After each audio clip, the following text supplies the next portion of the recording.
4 years ago, I heard the sentence that broke me into pieces. Kelly, I'd rather die than have your children. And today, that man just showed up at my son's first birthday party. It's supposed to be a happy day, balloons, cake, laughter, echoing through the park pavilion. My husband Patrick is helping our son Leo open his gifts, his eyes soft and joyful. And then I see him. Lucas, standing by the parking lot, holding a box wrapped in shiny paper, pretending to smile. My chest goes tight. The sunlight feels suddenly too bright, the noise too sharp. He spots me, starts walking over. I freeze. For a moment, I'm 24 again. Back in that car, staring out the window while my world collapsed. Flashback. 4 years earlier. Lucas and I met through mutual friends at a friend's rooftop party. He was charming, magnetic, the kind of man who seemed to belong anywhere. I was drawn in instantly the way moths always fly straight into the flame that burns them. He said I had old soul eyes. I thought that was romantic. Later I learned it was just something he said to every woman who looked like she felt too much. We started dating soon after. Lucas was confident, ambitious, always planning his next promotion, next car, next vacation. I was working in publishing, modest but content. He liked to tease me about it. You spend your day editing other people's dreams, he'd laugh. At least someone has to make sure they make sense, I'd reply. My family tried to like him. My mom said he was a little polished. My dad said he had eyes that looked past people. But I was in love, or something that felt close enough to it. I believed we were building a life together. I helped him move twice, supported him through a career change, and ignored the unease in my chest every time he rolled his eyes at kids running in restaurants. He'd say, "Why do people bring babies everywhere? They're like little noise grenades." I laughed it off, thought he was joking. You learn to excuse cruelty when you're scared of losing affection. It was a Saturday evening in March when everything shattered. Our friends Dave and Kelly had invited us over to meet their new baby girl. I brought flowers. Lucas brought a bottle of wine he'd bragged about all week. The baby, tiny, warm, so full of life, was fussing in Kelly's arms. She looked exhausted. "Want me to try?" I asked gently. Kelly nodded, grateful. The moment I held that baby, something quiet and sacred passed between us. Her tiny hand curled around my finger, and I felt my heart expand. Lucas watched me with that tight smile he wore whenever I was too soft. Dave grinned. "Kelly, you're a natural." Kelly sighed with relief. "She likes you. You're going to be such a good mom someday." The room glowed for me in that second. Warm, hopeful. "I hope so," I said. "I've always wanted a family." And then I made the mistake of looking at Lucas, wanting to share that moment. He wasn't smiling. He was staring at his phone, jaw tight, pretending to type something important. When we left a little later, I tried to hold his hand. He pulled it away. The silence in the car was thick. Even the radio static seemed afraid to play. Finally, I asked, "Did something happen? You seemed uncomfortable when I was holding the baby." He didn't look at me. "Can we not do this right now?" "Do what I just thought." He turned then sudden and cold. "Kelly, you want to talk about our future. I'll tell you right now, I'd rather die than have your children." The words hit like a physical blow. I laughed at first, thinking I misheard. "What?" He smirked, cruel. "You and your family, you think small. Suburban mediocrity. Little versions of you running around. No thanks." I could barely breathe. My hands trembled against the steering wheel. He kept talking, voice full of mockery. "Do you even know what it's like to want something more than just diapers and PTA meetings? I'd rather cut my own hand off than live that life." It wasn't just that he didn't want kids. He didn't want my kids. He didn't want me. I remember whispering, barely audible, "You really think that little of me?" He laughed softly, unbothered. "I'm just being honest. You should thank me for that." Honesty. As if cruelty became noble when wrapped in that word. I didn't cry. Not that night. I sat there in silence until the world outside blurred, then said the only thing that made sense. "Okay." He blinked. "That's it. Okay." I nodded. "You've said enough." He slammed the door when we got home, muttering something about me being dramatic. I went inside, brushed my teeth, and lay beside him without saying a word. The pillow beneath me was wet by morning. The next few days he pretended it never happened. He brewed coffee, hummed in the kitchen, asked if I wanted Thai or Italian for dinner, as if his words hadn't carved a hole inside me. But something inside had shifted, something final. I started to see everything through a new lens. Every time he dismissed my ideas, every time he rolled his eyes at my dreams, every moment I'd swallowed discomfort because I didn't want to be too sensitive. He hadn't just insulted my future, he'd exposed who he truly was. Back to the present, the birthday party. Lucas is only a few steps away now. The same carefully styled hair, but thinner. Eyes duller. A smile rehearsed too many times in the mirror. He lifts the box slightly. I brought something for Leo. My heartbeat pounds in my ears. You shouldn't be here, Lucas. His smile falters. I just wanted to, but I don't hear the rest. The sounds fade again. The laughter, the music, Patrick's voice calling my name. Because in my mind, I'm still sitting in that car 4 years ago, hearing the echo of his voice, the one that told me I was unworthy of love, of motherhood, of joy. Only now the difference is clear. He was wrong. I have all of it, and more. The woman I used to be died that night, but the one who rose from her ashes, she built a life he could never imagine. The morning after that night, sunlight spilled across our apartment like it always did, warm and golden, pretending everything was still okay. Lucas was in the kitchen, whistling. The smell of coffee filled the air, that same vanilla roast I used to love. He looked up, smiled faintly, and said, "Morning, you want toast?" As if nothing had happened, as if he hadn't gutted me with words I could never unhear. I sat there at the table, staring at him. The man who had just told me that the idea of having my children disgusted him was now buttering toast. The world tilted a little that morning. I realized something cruel and liberating at once. He didn't regret saying it. He just didn't care. That week, he was unusually cheerful, cracking jokes, making plans, even sending me links for vacations we'd once dreamed of taking. It was like watching a stranger play a role that used to belong to someone I loved. But every sound, every laugh, felt hollow.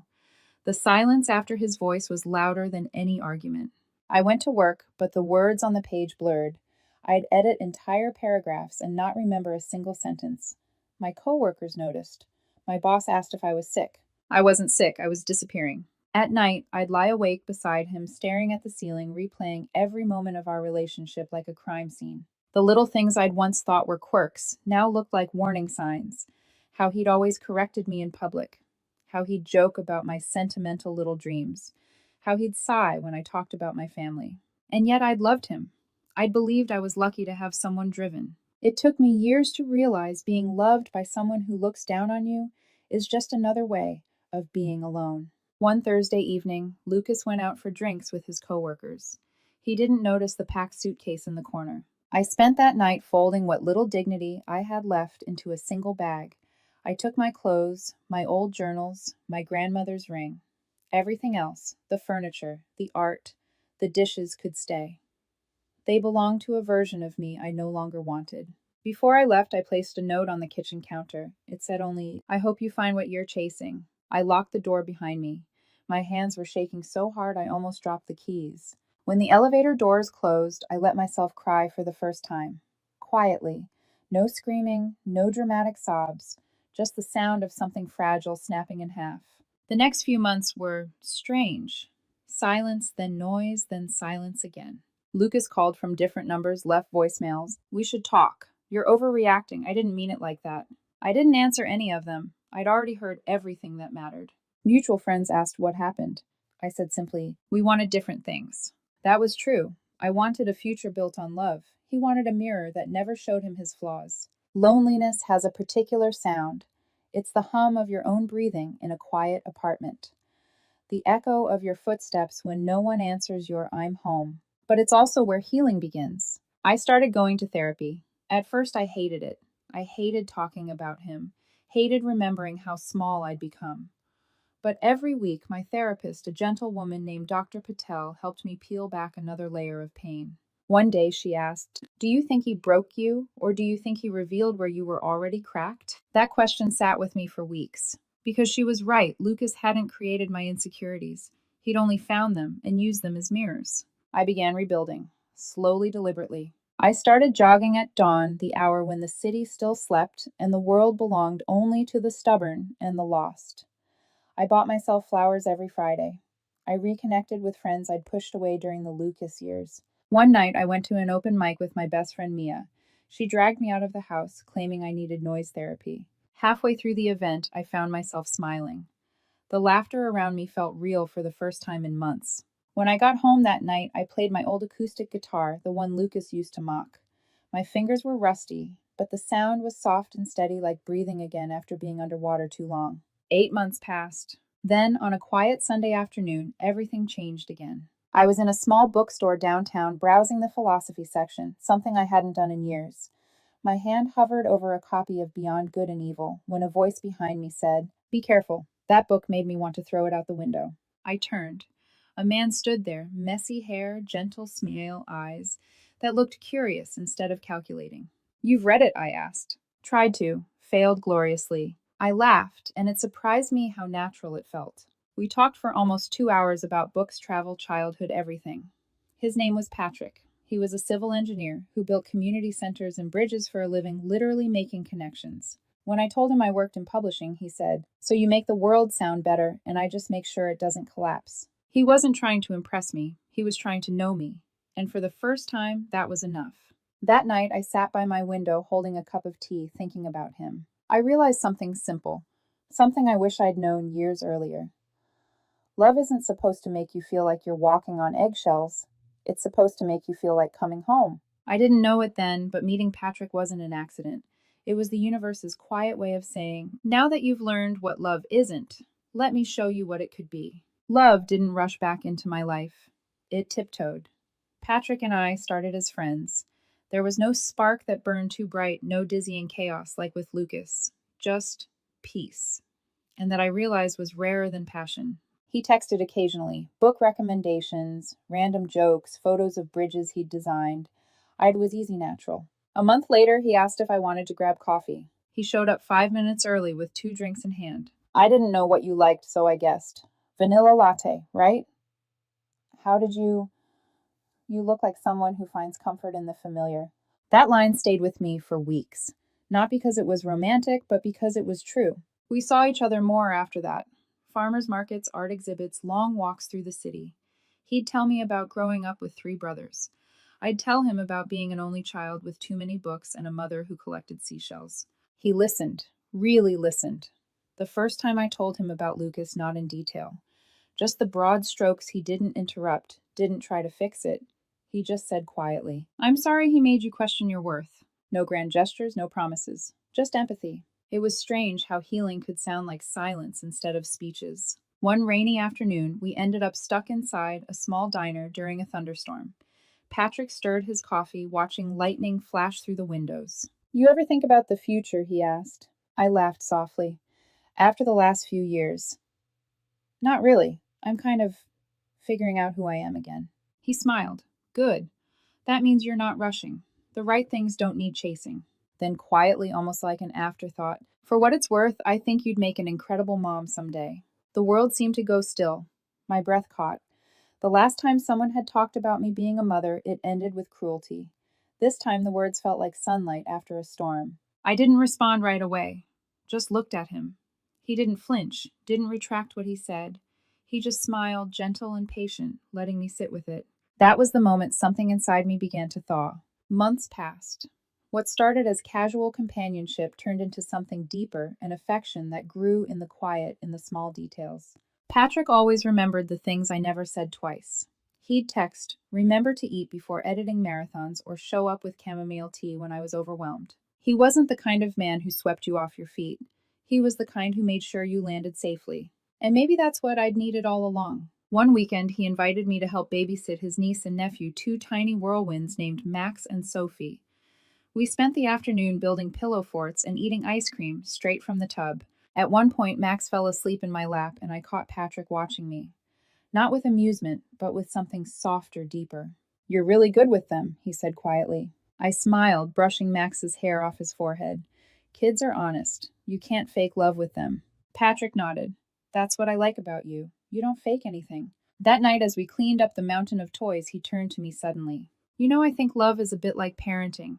You show up, you listen, you keep showing up even on the hard days." It wasn't a confession, but it felt like one. We didn't label things right away, but love has its own rhythm. It doesn't need permission to grow. 3 months later, he officially asked me to be his girlfriend. We were sitting in the park, the air thick with the smell of jasmine and rain. He looked nervous. I teased him. "Patrick, you build bridges for a living. I think you can handle asking a question." He laughed. Then softly, "Kelly, will you build one with me?" That was the first time I realized he wasn't offering me escape. He was offering partnership. 6 months later, he proposed. No fancy dinner, no fireworks, just a quiet hike up our favorite hill. The wind tangled my hair as he held out a simple ring. No speeches, he said, smiling. Just this, will you marry me? I didn't even let him finish the sentence before whispering, yes. Our wedding was small. My parents, his family, a few close friends. I remember standing there holding his hands thinking, this is what safety feels like? During the vows, he said, you've taught me that love isn't loud, it's consistent. And I knew then that I'd never have to beg to be understood again. We moved into a small house with creaky floors and a backyard big enough for dreams. We painted the walls together, argued over curtain colors, laughed until midnight over burnt pasta. One night lying in bed, he asked, do you ever think about kids? I hesitated, old fears bubbling up, but then I saw his expression. Not pressure, not expectation, just curiosity. Yes, I whispered. I always have. He smiled. Good, because I can't wait to meet them someday. That was the moment the past lost its power over me. Because someone finally looked at me and saw not a burden, not suburban mediocrity, but a woman worthy of love and legacy. I fell asleep that night with his arm draped across me and a thought that felt like a promise. Maybe love doesn't need to burn. Maybe it just needs to stay. When I found out I was pregnant, I cried. Not because I was scared, but because it felt like the world was finally giving me back everything I thought I'd lost. I still remember the moment the faint pink line on the test my trembling hands, the sound of the clock ticking too loudly in the bathroom. Patrick was outside watering the plants. I walked out, barely breathing, holding the test behind my back. He turned, smiling. You look like you've seen a ghost. Not a ghost, I whispered. A miracle. When I showed him the test, he froze for half a second, then laughed a sound so full of joy it made my knees weak. He lifted me into his arms, spinning me around like we were kids. We're having a baby. We're having a baby. He laughed and cried at the same time, and I realized then this was what love looked like when it was real. Pregnancy changed everything. Patrick went to every appointment, asked the doctor. Too many questions, read parenting books before bed. He'd put his ear on my belly every night and talk to the baby. Hey, little one, this is your dad. I hope you like bad jokes. I'd laugh and say he or she's probably already rolling their eyes. When we painted the nursery, we argued over shades of yellow. He wanted sunrise gold. I said soft butter. We compromised with something in between. The walls glowed like morning light. We took birthing classes, practiced breathing, and joked about how unprepared we probably were.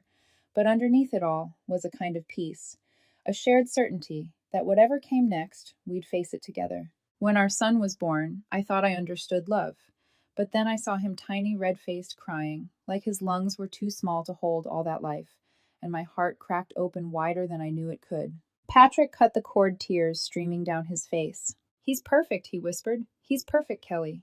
We named him Leo after my grandfather, but also because it means brave. It felt right he was our new beginning, our courage made flesh. When the nurse placed him in my arms, I thought about the night Lucas told me he'd rather die than have my children. For a moment I saw his face in my memory, the sneer, the disgust, and then I looked down at Leo, warm and blinking up at me, and I realized how wrong Lucas had been. Because this tiny heartbeat pressed against my chest was the most beautiful thing I'd ever made. You were wrong, I whispered to the ghost of him. You'll never know what this feels like. The months that followed were exhausting and euphoric. We survived sleepless nights, diaper disasters, and colic cries. But Patrick never complained. He'd wake up at 3 a.m., stumble to the crib, and whisper stories to Leo about the constellations, about bridges and bravery. Sometimes I'd wake up and find them both asleep in the rocking chair.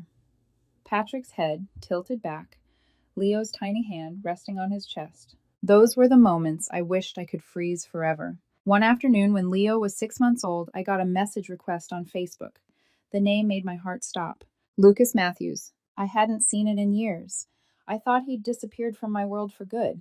The message was short. Congratulations. I heard you had a baby. He's beautiful. Hope you're well. I stared at it for a long time. The words were polite, harmless. But underneath I could feel the weight of something else, nostalgia, maybe regret. I didn't respond. I blocked the account. But that night, as I rocked Leo to sleep, I couldn't stop thinking about it. Why now? After 4 years.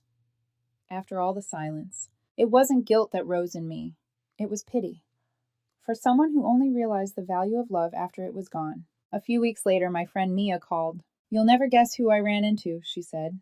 Don't tell me Lucas. He asked about you. Said he heard you got married, had a baby. He looked different, kind of lost. I didn't know what to say. Mia continued. He said he's trying to start a family now, but it hasn't been easy. The words hung there between us. For a long moment, I said nothing. I hope he finds what he's looking for, I finally said. You don't sound angry. I'm not. He gave me the map to the life I was meant to build by showing me what I didn't deserve. One evening, Patrick caught me standing in the nursery staring at Leo sleeping in his crib. You okay? He asked. Yeah, just thinking. About him, I looked up surprised. How did you? He smiled softly. You get quiet when your past tries to talk. I nodded. He reached out. I didn't reply. Patrick came up behind me, wrapping his arms around my waist. Good, because the only people who matter are already right here. I turned and kissed him, feeling Leo's soft breaths fill the silence. He was right. My life wasn't missing anything. But peace is fragile, and some ghosts don't like to stay buried. A month later, while grocery shopping with Leo, I heard someone call my name. Kelly. My blood ran cold. I turned, and there he was. Lucas. Older, thinner, dressed too neatly, as if trying to armor himself in confidence. It's been a while, he said, forcing a smile. Yes, it has. His eyes fell on Leo, sitting in the cart, babbling and chewing on his toy giraffe. Is this your son? Yes. His name's Leo. He swallowed hard. He's beautiful. He looks like you. For a moment, I thought he might mean it kindly, but then I saw something flicker behind his eyes: regret, envy, loss. Thank you, I said simply. We stood there in awkward silence, surrounded by cereal boxes and checkout beeps. Finally, he said quietly, I'm trying to have kids now. It's been hard. I nodded politely. I'm sorry to hear that. And I meant it. But I didn't offer comfort or friendship or closure. Some stories don't need rewriting, they just need to end. Take care, Lucas. I pushed the cart forward. Leo laughed, waving his little hand at the man who once said he didn't deserve to exist. I smiled to myself and whispered, Yes, sweetheart, you're right. We don't look back. The day at the grocery store should have been the end, but endings have a way of finding cracks to slip through. A few weeks later, Patrick and I were invited to a summer barbecue at Mia's place, an afternoon filled with laughter, old friends, and Leo toddling around the yard, his cheeks pink from the sun. I was carrying plates to the table when Mia caught my wrist, her smile tightening. Kelly, don't freak out. Okay, what's wrong? Someone showed up with a date. You might want to brace yourself. I didn't need to ask who. I turned and there he was. Lucas. He was standing across the yard talking to someone from the group. He looked different. Softer maybe, but not in a good way. His eyes carried a weight I hadn't seen before, like someone who'd finally realized he couldn't outrun loneliness. He saw me. His smile froze halfway, then rearranged itself into something polite. Too polite. He walked over, careful, cautious. Kelly. Wow, you look good. Thank you. His gaze shifted to Leo, who was playing with Patrick near the grill. That's your little boy, yes, that's Leo. Patrick noticed us, gave a small wave, and walked over. His expression was calm but protective, the quiet kind of man who doesn't need to raise his voice to set boundaries. Hey, Patrick said, extending his hand. You must be Lucas. I've heard your name before. Lucas hesitated, then shook it. Yeah, old history. Ancient history, I added softly. Patrick smiled at me, then excused himself to take Leo to the sandbox. That left Lucas and me standing under the shade of the oak tree, the air heavy with things unsaid. He looked down, then said quietly, You really seem happy. I am. I've been thinking about us lately, about what I said back then. I stayed silent. I was stupid, Kelly. I was young, selfish. I thought wanting more meant never settling down. But I see you now, your family, your little boy, and I realize that's the more I was chasing all along. I looked at him, then really looked. The arrogance was gone. What replaced it was hollow. You said you'd rather die than have my children, I said softly. Those words don't fade just because you wish they would. He winced. I didn't mean it. I was scared. You wanted a future I wasn't ready for. You weren't scared, Lucas. You were cruel. There's a difference. He swallowed hard, voice trembling. I've changed. Maybe you have. But the woman you broke back then, she changed too. And she doesn't exist anymore. I turned to leave, but he caught my arm gently, not forcefully. His voice cracked. Do you ever miss what we had? I didn't even hesitate. No. He blinked as if he'd expected at least a hint of nostalgia. What we had wasn't love, I continued. It was me trying to prove I was enough for someone who'd already decided I wasn't. He stepped back, looking away. The sound of laughter from across the yard felt like another world. I just wanted to say, I'm sorry, he whispered. Then say it and let it be enough. He nodded, eyes glistening. But as I walked away, I knew it wouldn't end there. Some people mistake guilt for love, and guilt always wants an audience. Later that night, as Patrick and I packed up Leo's toys, I told him what happened. He didn't look angry, just thoughtful. You okay? Yeah, just Drained. He apologized. Good. But you know he's not really saying sorry for you. He's saying it for himself. I know. He leaned over and kissed my forehead. That's the thing about the past, Kelly. It shows up when it realizes it doesn't belong anywhere else. I smiled faintly. That's poetic. Been reading my books again. Just stealing your lines, he teased. But I was right, it wasn't over. 2 weeks later, I saw a familiar car parked across from our house. Same make, same color. At first, I thought it was a coincidence. But it happened again. Different days, different hours. Patrick noticed. You think it's him? I don't know. We didn't confront him. We didn't need to. Some ghosts disappear faster when they realize they're not being chased. Still, something in me stirred. That old ache, the feeling of being watched, judged. I'd worked so hard to bury it, but Lucas's presence, even from a distance, made it twitch again. Then came Leo's first birthday. The day everything came full circle. We planned a small gathering at the community center near our house. Family, close friends, laughter echoing through the hall. Patrick was outside setting up the grill. I was arranging cupcakes shaped like tiny suns. For once, life felt perfectly ordinary, the kind of ordinary I used to dream about. Then I saw a familiar car pull into the parking lot, and the ghost stepped out again, this time holding a gift bag. Lucas. My hands froze over the cupcakes. Patrick noticed instantly. Do you want me to handle it? He asked softly. No, I said, my voice steady. This is mine to finish. I walked toward the door, my pulse steady, my mind quiet. For the first time in years, I didn't feel fear, just finality. He saw me and smiled that same nervous grin I'd seen the first time we met. Hi, Kelly. I brought something for Leo. You shouldn't be here. I just wanted to wish him happy birthday. He's 1-year-old Lucas. He doesn't know you, and I intend to keep it that way. His mask cracked. The exhaustion in his eyes told me he'd been rehearsing this moment, hoping for redemption. I know I hurt you, he said, voice breaking. But I've changed. I want the things you wanted. A family, a child, love. Then build it with someone else. No one wants me. I keep trying, but... He stopped, choking on the truth. I'm running out of time. I stared at him, at the man who once made me believe I was unworthy of love, and I realized how small he'd become. I'm sorry you're struggling, I said quietly, but that has nothing to do with me anymore. His eyes shimmered with tears. Kelly, please. I was an idiot. You were the one, the only person who ever actually loved me. No, Lucas, I loved who I thought you could become, but that man never existed. I turned toward the door. Goodbye, Lucas. Behind me, I heard his breath hitch the soft scrape of a shoe against gravel, but I didn't turn back, because I had already faced my past, and I had nothing left to prove. I didn't look back as I walked toward the building. The sound of Lucas's car door slamming behind me felt like punctuation, a sharp period at the end of a very long, painful sentence. Inside, the air smelled of frosting and laughter. My mom was helping Patrick set up decorations while Leo babbled in his high chair, smearing icing on his cheeks like war paint. Patrick looked up as soon as he saw my face. Everything okay? I smiled, though my hands were still trembling faintly. Perfect, I said, and for once it was true. He came closer, brushing a stray hair from my face. He's gone. Yeah, probably for good this time. Patrick's hand lingered against my cheek. Then let's not waste another second thinking about him. I nodded. He was right. Lucas belonged to another lifetime, one I'd already buried and mourned. As the guests gathered, I caught myself watching Leo more than anyone else. The way he laughed when my dad blew bubbles, the way his tiny fingers grabbed frosting and offered it to me like a gift. It was in those small moments that everything I'd fought for made sense. I'd once begged someone to imagine a future with me. Now I was living inside one, and it was better than anything I dared to dream. Later that evening, after the candles were blown out and Leo had demolished his cake, the guests slowly trickled out. My mom kissed me on the forehead before leaving. You did good, sweetheart, she whispered. You built the life you deserve. When the door finally closed behind the last guest, Patrick and I sat on the floor, surrounded by wrapping paper, half-eaten cupcakes, and the faint hum of a lullaby from Leo's baby monitor. He glanced at me. You want to talk about what happened outside? I hesitated, then nodded. He said he's changed. Said he wants the things I have now. Patrick sighed, leaning back against the wall. People like him always want what they can't have, especially when they realize it was never about the things.